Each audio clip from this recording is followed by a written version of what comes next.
Good morning, friends. Today we are going to deal with the fourth part of the text, the story of tea, at page number 20. See at page number 20. I am going to read the text. You have to listen it carefully. Thus, the habit of drinking tea spread to Japan, Europe, and England, where it became a fashionable and popular drink among the people. How did this magical beverage get its name? The Chinese character tu was first used in early inscriptions to describe tea. But later, a new character cha was developed to refer specifically to tea. The word cha is now sometimes used in English to refer to China tea. And as we all know, it is very close to the Hindi word chai, which is used all over India to refer to tea. How did tea first come to India? Historians think that tea had been known in India as a medicinal plant since ancient times. But tea was not drunk for pleasure until the British began to establish plantations in the 19th century. In the 1770s, the British East India Company made several unsuccessful attempts to grow tea in Bhutan and Assam with seeds from China. Although these attempts failed, the botanist Robert Bruce in 1823 discovered tea plants growing wild in the upper Brahmaputra valley. In May 1838, the first Indian tea from Assam was sent to England for public sale. Since then, India has gone on to become one of the leading producers of tea in the world. Tea lovers claim that tea may be able to reduce the risk of cancer, control blood pressure, fight viruses in our body, and actually help us live longer. Our body produces chemicals called free radicals. They can damage our body and our health. Tea contains antioxidants called flavonoids. Scientists believe these help to protect our system against free radicals. For many people, tea is a popular drink to have with friends. In many countries around the world, tea drinking is an important social occasion. Japan, China, Russia, and Korea have special tea ceremonies and traditions. These ceremonies give people the time to relax and enjoy the taste and the smell of the tea. Most people in Japan belong to a tea club where they go every week to take part in the ceremony. See, I have given some words from vocabulary we have to study after the explanation of the text. See at page number 20. Thus, the habit of drinking tea spread to Japan, Europe, and England, where it became a fashionable and popular drink among the people. Thus म्हणजे in this way, अशा प्रकारे. The habit of drinking tea spread to Japan, Europe, and England. चहा पिण्याची ही सवय Japan, Europe आणि इंग्लंडपर्यंत पसरली, where it became a fashionable and popular drink among the people. ज्या ठिकाणी ही लोकांमध्ये हे एक फॅशनेबल आणि लोकप्रिय असं पेय बनलं. या ठिकाणी ड्रिंकचा अर्थ पेय. How did this magical beverage get its name? पहिल्यांदा लेखकानं प्रश्न उपस्थित केला आणि नंतर मग त्याचं स्पष्टीकरण खाली दिलं आहे. How did this magical beverage get its name? Magical म्हणजे किमयागार, जादुई.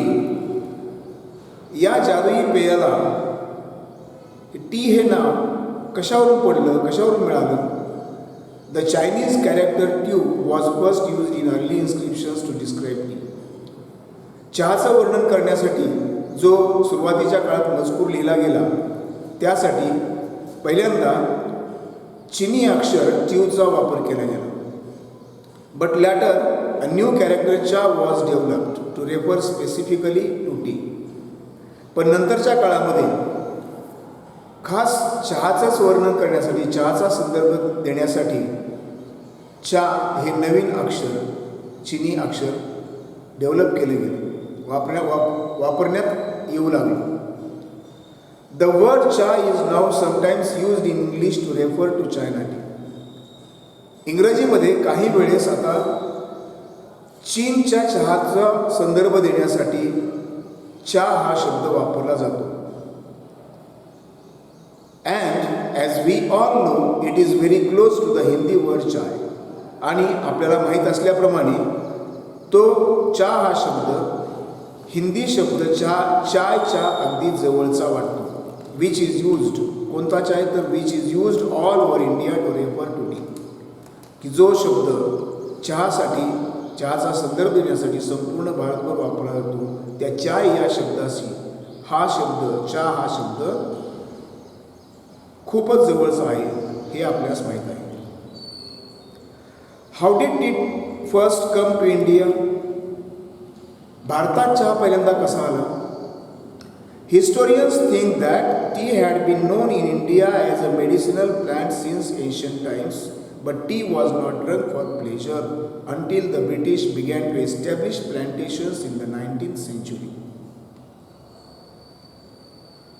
भारतामध्ये पहिल्यांदा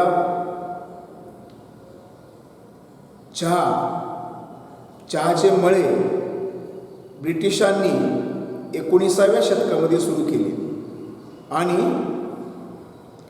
त्यावेळेसपासून चहा हा आनंद घेण्यासाठी पिला जाऊ लागला होता. पण इतिहासकारांचं मत असं आहे की, त्यांचा विचार असा आहे की भारतामध्ये या चहाची ओळख एक औषधी वनस्पती म्हणून अगदी प्राचीन काळापासून, म्हणजे चहा ब्रिटिशांनी भारतात आणला नाही. चहा पूर्वीपासून, प्राचीन काळापासून भारतीयांना माहिती होता, पण it was non as a medicinal plant, एक औषधी वनस्पती म्हणून माहिती होतं.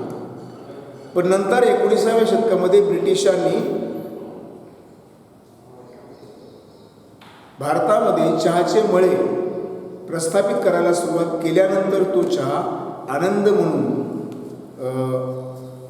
आनंद घेण्यासाठी, चहाचा आनंद घेण्यासाठी म्हणून पिला जाऊ लागला. In the 1770s the British East India Company made several unsuccessful attempts. 1770च्या काळामध्ये ब्रिटिश ईस्ट इंडिया कंपनीनं या चहाचं उत्पादन भूतान आणि आसाममध्ये चीनवरून आलेल्या बियांच्या साहाय्याने करण्याचे अनेक अयशस्वी प्रयत्न केले, लागवड करण्याचे. Although these attempts failed, the botanist Robert Bruce in 1823 discovered tea plants growing wild in the upper Brahmaputra valley. आणि although म्हणजे जरी, यद्यपि, these attempts failed, जरी हे प्रयत्न असफल झाले असले तरी वनस्पतीशास्त्रज्ञ, बॉटनिस्ट म्हणजे वनस्पतीशास्त्रज्ञ, झुलॉजिस्ट म्हणजे प्राणीशास्त्रज्ञ, वनस्पतीशास्त्रज्ञ असलेल्या रॉबर्ट ब्रूस यांनी 1823 मध्ये ब्रह्मपुत्र खोऱ्याच्या वरच्या बाजूला अनेक चहाची झाडांची लागवड आहे, तिथं ती झाडं उगवून येतात हे शोधून काढलं. In May 1838, the first Indian tea from Assam was sent to England for public sale. आणि मग त्यावेळेसपासून पुन्हा त्या ब्रह्मपुत्र खोऱ्याच्या त्या चहाच्या झाडांपासून तयार केला गेलेला पहिला चहा भारतातून आसाममधून इंग्लंडला सार्वजनिक विक्रीसाठी पाठवण्यात आला. पब्लिक सेल म्हणजे सार्वजनिक विक्री. Since then, India has gone on to become one of the leading producers of tea in the world. आणि तेव्हापासून जगामध्ये जे काही प्रमुख चहा उत्पादक देश आहेत त्यांच्यापैकी भारत हा देशसुद्धा बनला. Tea lovers claim that tea may be able to reduce the risk of cancer, control blood pressure, fight viruses in our body and actually help us live longer. चहाप्रेमींचा असा दावा आहे की टी लवर्स क्लेम दॅट चहाप्रेमी दावा करतात की tea may be able to reduce the risk of cancer. चहा हा कॅन्सरचा धोका कमी करण्यास सक्षम आहे. कंट्रोल ब्लड प्रेशर, रक्तदाब नियंत्रित ठेवण्यास सक्षम आहे. Fight viruses in our body, आपल्या शरीरामध्ये जे वेगवेगळे विषाणू असतात त्यांच्या विरुद्ध लढण्यास सक्षम आहे. And actually help us live longer, आणि प्रत्यक्षात अशा पद्धतीने ब्लड प्रेशर कंट्रोल झाल्यामुळं, कॅन्सरचा धोका कमी झाल्यामुळं आणि व्हायरसेसच्या विरुद्ध हा चहा लढा देत असल्यामुळं आपल्याला तो चहा दीर्घकाळपर्यंत जगण्यास मदत करतो. और body produces chemicals called free radicals. आपलं शरीर रॅडिकल्स म्हणजे विषारी मूलभूत घटक या नावानं संबोधली जाणारी अनेक रसायनं आपलं शरीर तयार करत असतं. अनेक विषारी घटकाची निर्मिती होते आपल्या शरीरामध्ये. They can damage our body and our health. मग ही मूलभूत विषारी घटक आपल्या शरीराची आणि आपल्या आरोग्याची हानी करू शकतात. Tea contains antioxidants call flavonoids. चहामध्ये फ्लॅवोनाइड्स या नावाने संबोधल्या जाणाऱ्या अँटीऑक्सिडंट्स असतात आणि scientist believe these help to protect our system against free radicals. मग या आपल्या शरीरामध्ये जे मूलभूत विषारी घटक तयार झालेले असतात त्या घटकांना आपल्या प्रणालीच्या विरुद्ध, त्या घटकांपासून आपल्या शरीरातल्या आरोग्य प्रणालीचं संरक्षण करण्यास हे अँटीऑक्सिडंट्स चहामध्ये असलेली मदत करत असतात. For many people tea is a popular drink to have with friends. अनेक लोकांसाठी मित्रांसोबत चहा एक लोकप्रिय पेय म्हणून घेतला जातो. In many countries around the world tea drinking is an important social occasion. संपूर्ण जगभरातील अनेक देशामध्ये चहापान हे एक महत्त्वपूर्ण सामाजिक प्रसंग आहे, घटना आहे. Japan, China, Russia and Korea have special T ceremonies and traditions. Japan, चीन, रशिया आणि कोरियामध्ये खास असे चहा समारंभ आणि चहाच्या परंपरा होत असतात. दीज सेरेमनी म्हणजे समारंभ. These ceremonies give people the time to relax. हे समारंभ लोकांना to relax and enjoy the taste and the smell of the tea. लोकांना निवांतपणे बसायला वेळ देतात आणि निवांतपणे बसून चहाची चव आणि वास याचा आनंद लुटण्यास वेळ देतात. हे समारंभ. Most people in Japan belong to a tea club where they go every week to take part in the tea ceremony. जपानमध्ये बहुतांश लोक टी क्लबशी संबंधित झालेले आहेत. टी क्लब त्यांनी स्थापन केले आहेत की ज्या ठिकाणी ते दर आठवड्याला जातात या अशा प्रकारच्या चहा समारंभामध्ये सहभागी होण्यासाठी. तुम्हाला सांगितल्याप्रमाणे तुम्ही डाव्या बाजूला उजव्या बाजूला जे प्रश्न दिलेले असतात त्या प्रश्नाची उत्तर तुम्ही घरी लिहित असाल याची मला खात्री आहे. या ठिकाणी आता व्होकॅब्युलरीकडे बोलूया आपण. पहिला शब्द या ठिकाणी मी तुम्हाला लिहून दिला आहे हॅबिट. हॅबिट हा शब्द नाउन आहे. हॅबिट म्हणजे सवय आणि त्यापासून हॅबिच्युअल हे ॲडजेक्टिव्ह तयार होतं. याचं वर्ब नसते सवयीचं. स्प्रेड हे वर्ब आहे आणि त्याची 3 रूपं मी तुम्हाला इथे लिहून दिली. पास्ट टेन्स आणि पास्ट पार्टिसिपल. भूतकाळी रूप आणि तिसरं रूप. तर 3 रूपं सारखी आहेत. फॅशनेबल हे ॲडजेक्टिव्ह आहे and it has been derived from the noun fashion. Fashionable आणि फॅशन हे नाव आहे, त्याचं ॲडजेक्टिव्ह काय होते फॅशनेबल. पॉप्युलर हे ॲडजेक्टिव्ह आहे and it has been also derived from the noun popularity. याचं नाव नसतंय पॉप्युलॅरिटी, लोकप्रिय लोकप्रिय. पुढचा शब्द दिला इथं सेल. धड्यामध्ये आलेला शब्द कोणता आहे? SALE, सेल म्हणजे विक्री. हे नाव तयार होते SELL, सेल या वर्ब पासून. सेल म्हणजे विक्री करणे, वर्बचा अर्थ विक्री करणे, नाउनचा अर्थ विक्री. पुढचा शब्द त्याच उच्चाराचा पण स्पेलिंग वेगळा असतं. बघा या सेल या नावाचं वर्ब सुद्धा सेलच आहे, पण स्पेलिंग मध्ये फरक आहे. नामाचं स्पेलिंग आहे SALE आणि क्रियापदाचं स्पेलिंग आहे SELL. त्याच उच्चाराचा पण वेगळं स्पेलिंग असलेलं दुसरे क्रियापद आहे SAIL, सेल म्हणजे हे क्रियापद आहे, त्याचा अर्थ असतो नाव बोलवणे, बोट चालवणे. आणखी एक त्याच उच्चाराचा पण वेगळं स्पेलिंग असलेला शब्द आहे CELL, सेल म्हणजे हे नाव नाही आणि त्याचा अर्थ पेशी, हे तुम्हाला माहिती आहे.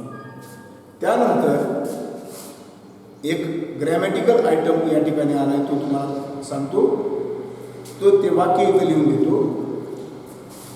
अल्दो तुम्ही सुद्धा बघू शकता पेज नंबर 20 वर पॅरा नंबर 3 मधील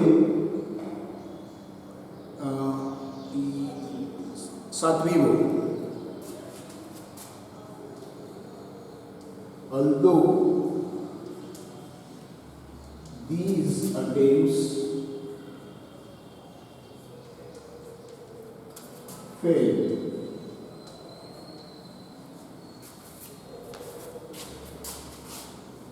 the botanist Robert Bruce in 1823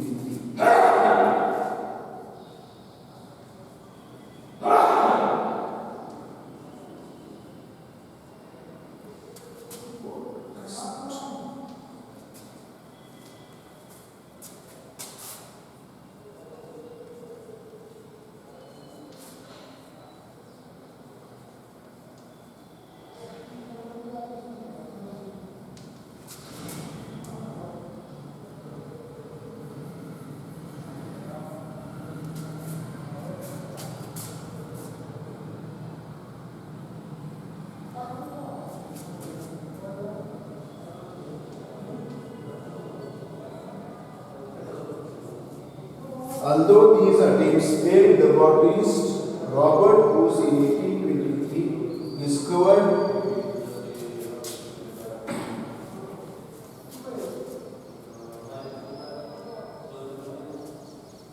tea plants growing wild.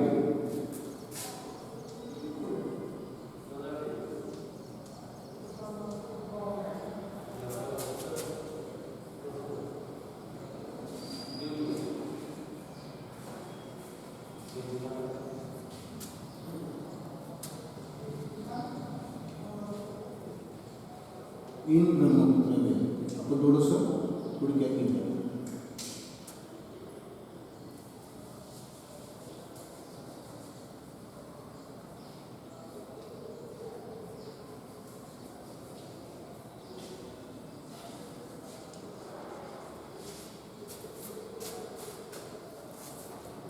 या वाक्याकडे पहा.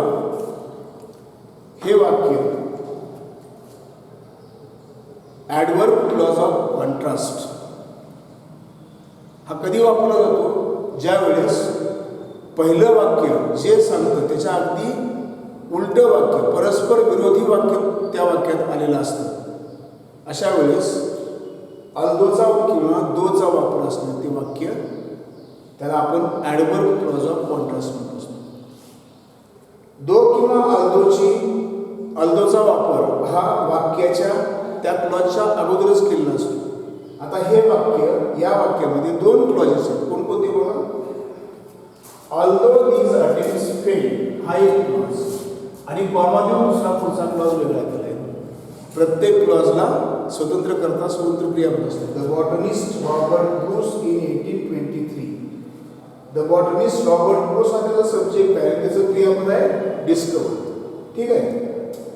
दो किंवा अल्दोचं वाक्य तुम्हाला परीक्षेमध्ये दिलं जातं आणि सांगितलं होतं rewrite the sentence using but. मग इथं दो किंवा अल्दो जे दिलेलं असतं असं वाक्य दिलं असेल तरच तुम्हाला सूचना येते रिराईट युजिंग बट. दो अल्दोचं वाक्य नसेल तर रिराईट युजिंग बट ही सूचना येणारच नाही. मग हे बटचा वापर कुठं करायचा आणि कसा करायचा पहा. ज्या वेळेस आपण बटचा वापर करणार असतो त्यावेळेस त्या वाक्यामध्ये दो किंवा अल्दो येणार नाही. दो किंवा अल्दो वाक्यात आलं की त्या वाक्यात पुन्हा बट येणार नाही. मग आता इथं अल्दोचा वापर आला आहे आणि आपल्याला वाक्यात बटचा वापर करायचा आहे तर काय करायचं आपण ज्या क्लॉजच्या अगोदर सुरुवातीला जे अल्दो किंवा दो आलेला आहे ते काढून टाकायचं. वाक्य काय शिल्लक राहिलं मग पुढं दीज अटेम्प्ट्स फेल. ठीक आहे. दीज अटेम्प्ट्स फेल या वाक्यानंतर तिथं कॉमा आहे तो कॉमा आपण काढून टाकायचा आणि त्याच्या जागी बटची रचना करायची. बट ठेवायचं बट लिहायचं आणि पुढचा क्लॉज कसलाही बदल न करता आहे तसं लिहायचं. समजा तुम्हाला बटचं वाक्य दिलं तर ते वाक्य कसं असतं मग these attempts fail but the botanist पासूनचा पुढचा क्लॉज आहे तसं. मग बटचं वाक्य दिलं असेल तर तुम्हाला सांगितलं जाईल यूज दो और अल्दो. मग आपण काय करायचं पहिला जो क्लॉज बटच्या अगोदरचा जो क्लॉज आहे त्या क्लॉजच्या सुरुवातीलाच दो किंवा अल्दो लिहून ठेवायचं असं इथे लिहिलेलं दिसतं आणि बट काढून टाकायचं आणि त्या ठिकाणी कॉमा द्यायचा. एवढा सोपा हा ग्रामरमधला प्रकार. कळालं.